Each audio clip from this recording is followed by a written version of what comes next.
De tigers hebben wel zin om wat zat te jaren.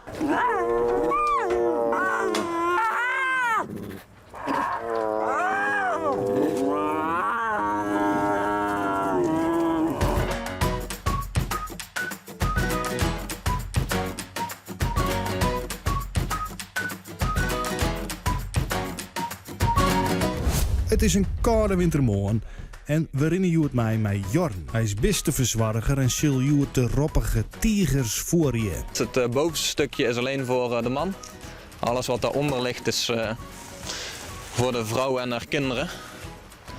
Dus ja, de jongen zijn nu zo groot dat het allemaal bij elkaar zeg maar één volwassen tijger is. Dus ja, ze krijgen best een flinke hap te eten. We proberen een beetje niet vaste tijden te maken. Wanneer we een beetje verspreid over de dag doen iedere week, dan blijft dat verwachtingspatroon wat minder. En dan doen ze gewoon een eigen dingetje totdat wij aankomen. Wat een mooie wintermorgen is het toch? Ja, het ziet er echt heel mooi uit. De sneeuw van gisteren is een beetje weg, maar... Jorn rint heel wat al in de beste tuin. Soms wel 20 kilometer op een dij. Bij de eerste enting van de tigers vorige weken wienen ze maar amper 10 kilo. Maar dat is wel even verloren. Ze zijn intussen enorm groot geworden. De grootste weegt 33 kilo. Dat is het grotere mannetje, daar komen ze aanlopen. Ze weten wel dat we erom komen. Tijgers kunnen prima ruiken, maar niet zo goed als bijvoorbeeld beren of wolven. Ze hebben daarentegen wel een enorm goed gehoor. Dus die horen al een kruiwagen vanaf de volière of een paar honderd meter terug aankomen. En dan gaan ze al kijken van is er wat aan de hand. Ze komen hier gewoon naartoe, ja? Ja. Nou, mooie beelden. Ja, en zoals je kunt zien hebben we een hele goede vader.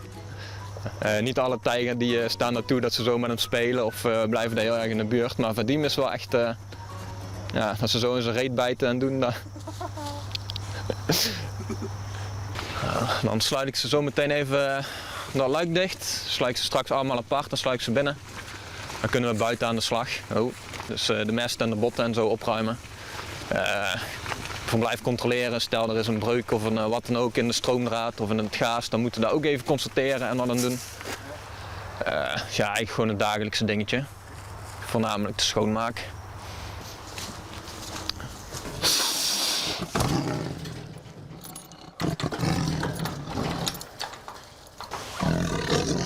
Het slot is bevroren, dus we moeten hem even binnen sluiten. De tigers hebben wel zin om wat zat te jaren.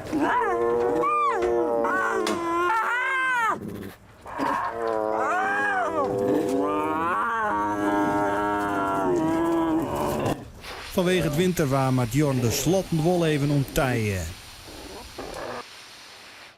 De amoertijgers hebben minder moeite met de kjeld. Ze zijn bedriegen en komen oorspronkelijk voor op de grens van China en Siberië. Ja, ongeduld. Ze krijgen ook regelmatig hele prooien. Dood wel. Denk aan konijnen, kippen, ganzen, dat soort spul. En zo krijgen ze eigenlijk iedere dag wat anders.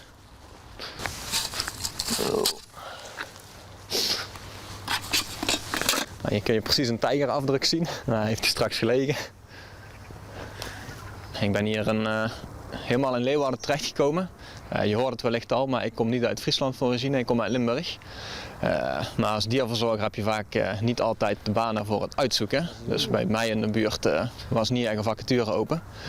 Dus na mijn studie heb ik bij mijn stage nog even kunnen werken. Daarna ben ik 2 jaar gaan solliciteren en uiteindelijk hier terechtgekomen. Ik wist eigenlijk altijd al dat ik dieren heel leuk vond, dat ik daar wat mee wou doen. Toen heb ik plusminus 2 jaar lang een hbo gedaan, diermanagement.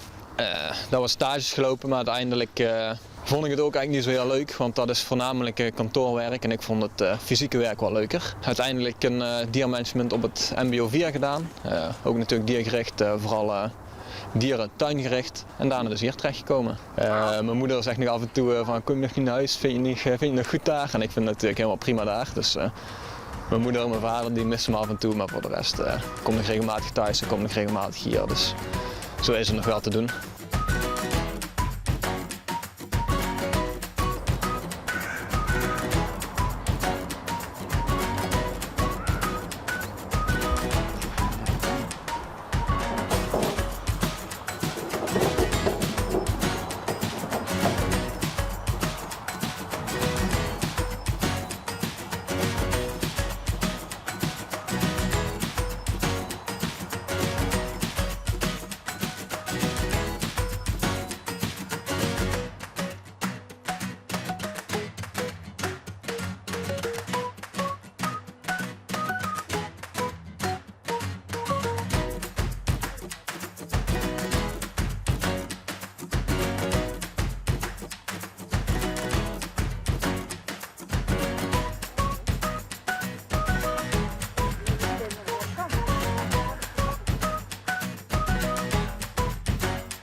Oornemer Matten de Jong had zijn handen vol onder de ontwerper van de Bistentuin, Rick Merks. Hij is er het zelf om alles tien op een goede plek te lezen. Je zit normaal gewoon meestal in de normale tuin.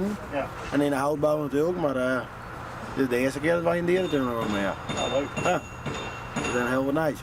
Nou ja, we zijn natuurlijk bezig met de bouw van Churchill, ons nieuwe gebied, Noord-Amerika gebied. En eens in de zoveel tijd dan kom ik hier langs, bekijk ik de werkzaamheden.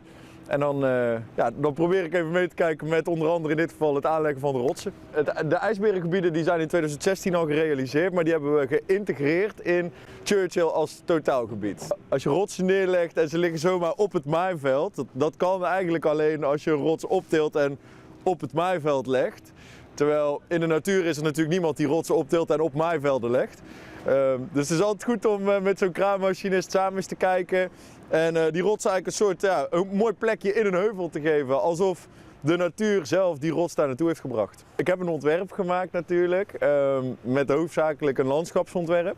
We hebben een junior ontwerper die heeft dat vertaald naar een 3D-model. Waar we heel veel informatie uit hebben kunnen halen in de voorbereiding. Maar dit soort details, waar komt een rots precies te liggen of hoe gaat een waterloop precies stromen. Dat zet je globaal op een tekening, dat probeer ik uit te werken, maar dat is toch vooral een kwestie van in het veld heel veel bijsturen. En dat vind ik ook gewoon heel erg leuk om te doen.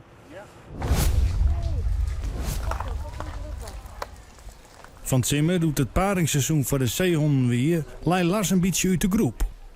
En Lars is nu 22 en dat is al een behoorlijke leeftijd. En dan zie je dat daar een beetje de ouderdomskwalen beginnen te spelen, dus zijn ogen zijn niet zo goed meer. Hij ziet behoorlijk slecht en dat hoeft op zich niet zo'n probleem te zijn, want ze doen heel veel op de tast. Ze gebruiken hun snorharen heel erg om onder water de trillingen op te vangen en de omgeving te scannen. Dus. Maar het probleem is dat hij de andere dieren gewoon moeilijk aan ziet komen. En dan specifiek het andere mannetje in de groep. In de paartijd zie je wel vaker dat er wat discussie ontstaat tussen de twee mannen. En dat hoeft ook niet per se een probleem te zijn, want over het algemeen zie je dat het elkaar wel redelijk gelijk houdt. Alleen in deze situatie is heeft de een natuurlijk wel echt een voordeel ten opzichte van de ander. En zolang dat van tijdelijke aard is, vinden we dat niet zo erg. Alleen als dat echt een langdurig probleem wordt, dan moeten we wel gaan kijken hoe we dat op gaan lossen. Ja. Om te onderzoeken wat het eegprobleem krijgt is, we foto's maken van de egen en terugstuurt naar de eegarts. We binnen Jelly Letter en Ricardo is onderwijs naar de zeehoen. Ja, tot nu toe gaat het eigenlijk weer heel goed. De dierenarts heeft ernaar gekeken, ook samen met een externe oogarts. Om dan toch maar eventjes gelijk wat dingen uit te sluiten. Nou, daar bleek het dus niet dat hij staar had. Dat zie je toch wel bij veel oudere zeehonden, dat ze last krijgen van staar in hun ogen. Dat komt vaak in de vorm van vlekken op de ogen. Het bleek ook dat zijn lenzen nog op de goede plek van het oog zat. Want dat heb ik in het verleden ook wel eens gezien. Dat wordt een lensluxatie genoemd. Dan ligt de lens in de verkeerde kant van het oog. Op de verkeerde plek, is heel pijnlijk. Dat was ook niet het geval. Wat bij hem meer het geval is dat hij moeilijk kan scherp stellen. En daar was een oplossing voor. We konden hem daaraan opereren, hebben we uiteindelijk niet voor gekozen. Want daarvoor moet hij onder narcose gebracht worden.